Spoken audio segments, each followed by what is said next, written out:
বৃদ্ধা মা ও বড় দাদাকে খুনের অভিযোগ উঠল ছোট ভাইয়ের বিরুদ্ধে। সোমবার রাতে খাতড়া শহরের জলটোপড়ার দুর্গা মন্দির সংলগ্ন এলাকায় পেশায় কাঠমিস্ত্রি বছর 30-এর গৌপী ওরফে শিবু বাউরির বিরুদ্ধে বৃদ্ধা মা লক্ষ্মী বাউরি, যার বয়স 56 বছর, এবং বড় দাদা দেবু বাউরি, যার বয়স 40 বছর, তাদের দুজনকে শাবল দিয়ে খুন করার অভিযোগ উঠল।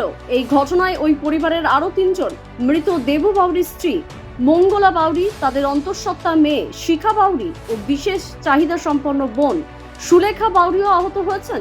স্থানীয় সূত্রে খবর, এদিন রাতে শিবু বাউরি আচমকাই ঘরে ঢুকে বৃদ্ধা মাকে শাবল দিয়ে আঘাত করলে চিৎকার শুনে বড় দাদা দেবু বাউরি ঘরের বাইরে বেরিয়ে এলে তাকেও শিবু শাবল দিয়ে আঘাত করে। ঘটনাস্থলেই মৃত্যু হয় দুজনের। এদের বাঁচাতে গিয়ে পরিবারের 3 জন সদস্য রেহাই পাননি। খবর পেয়ে ঘটনাস্থলে খাতড়া থানার পুলিশ এসে মৃতদেহ দুটি উদ্ধার করে আহতদের হসপিটালে নিয়ে যায়। পুলিশ অভিযুক্তকে ওই দিন রাতেই গ্রেফতার করে। মা মঙ্গলা এবং মেয়ে শিখার অবস্থা আশঙ্কাজনক বলে জানা গেছে। রাতেই হসপিটালে যান খাতড়ার এসডিপিও অভিষেক যাদব। আহত মঙ্গলা বাউরির কথায় এই আক্রমণের কারণ তাদের কাছে স্পষ্ট নয়, তবে এই ঘটনা তার দেওর শিবু বাউরি ঘটিয়েছেন বলে তিনি দাবি করেন। ঘটনার অন্যতম প্রত্যক্ষদর্শী অভিযুক্ত শিবু বাউরির মেজ বৌদি সরস্বতী বাউরিও ঘটনার জন্য তার দেওরকেই দায়ী করেছেন। অভিযুক্তের যথাপযুক্ত শাস্তির দাবি তুলেছেন এলাকার মানুষজন এবং প্রতিবেশী বাপি বাউরি। খাতড়া মহকুমা পুলিশ আধিকারিকের বক্তব্য অনুযায়ী টাকা চাওয়াকে কেন্দ্র করে মায়ের সঙ্গে বিবাদ হওয়ার আগেই বসেই এই অভিযুক্ত এমন ঘটনা ঘটিয়েছে বলেই মনে করা হচ্ছে।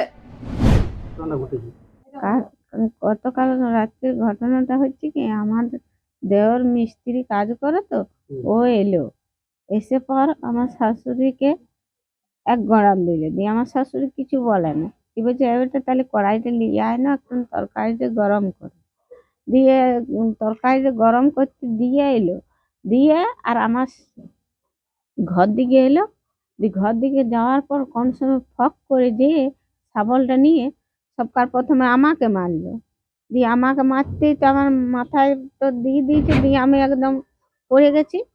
দিয়ে তারপরে আমার হুঁশ থাকেনি, দিয়ে তারপর আমার শাশুড়ি সামনে বসেছিল, আমার শাশুড়ি সরিয়ে পালিয়ে যাবার জন্য চেষ্টা করছিল, দিয়ে আমার শাশুড়ি তো একটু মোটা শুনে হাঁটু পাটু উঠতে পারেনি, ওকেও 2-3টা করে শাবল করে 3বার করে মেরে দিল।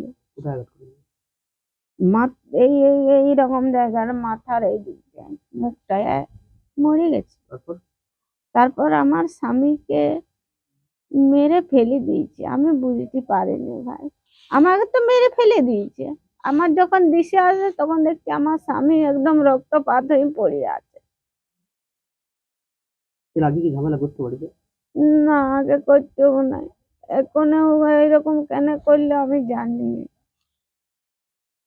কোনোদিন করতেও নাই, এমনিতে তো মিস্ত্রি কাজ করতে।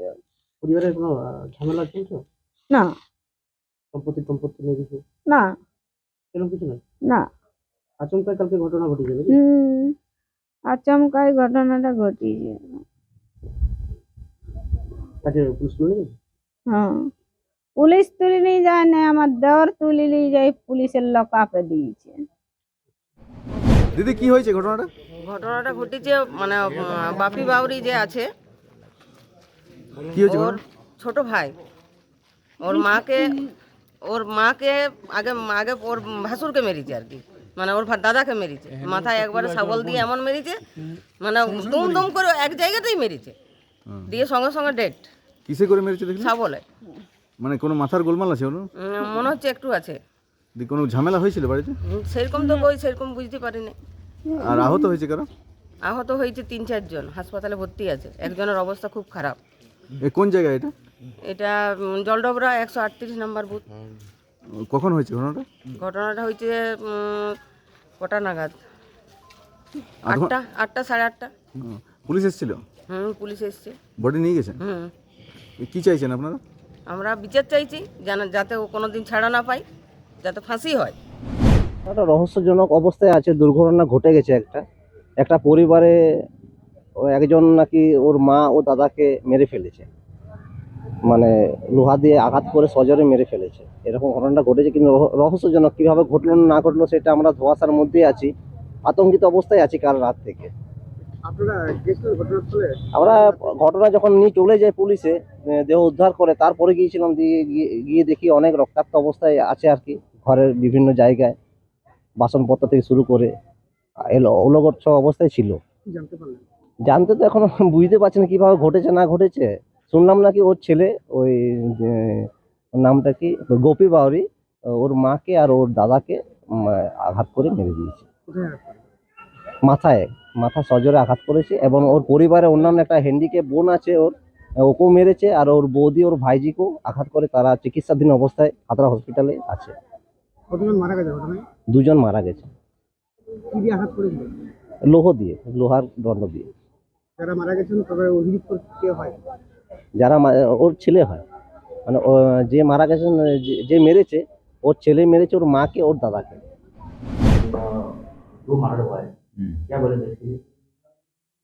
গতকাল রাতে একটা হত্যাকাণ্ড ঘটেছে। ওখানে খাতড়া পিএসকে ভিতরে গোপী বাউরি নামক এক ছেলা, ওনার over the issue of money, টাকার জন্য ওনার अपनी माता के आक्रमण करे।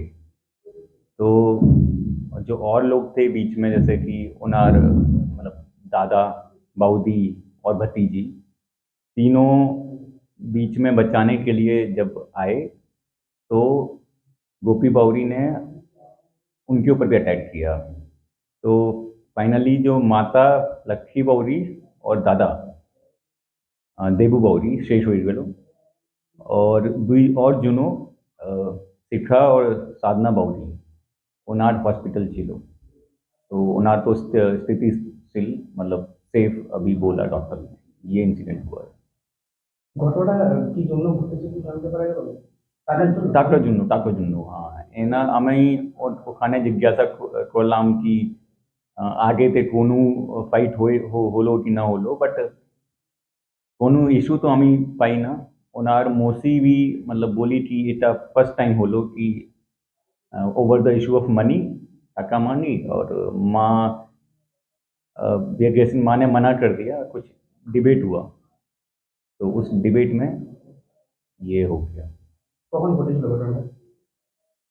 कोखुन अच्छा, ईटा तो रात के 8 के अराउंड हुआ है रात में। हाँ, accused person arrested. Gopi Bauri immediately arrest हो गया था after we received information. Postmortem report we waiting, कल चलेगा, मतलब डेड बॉडी हमने हॉस्पिटल मॉर्ग भिजवा दिया था, तो we waiting for the report अभी। ना কোনো পলিটিক্যাল কানেকশন নাই, এটা তো ফ্যামিলি ম্যাটার।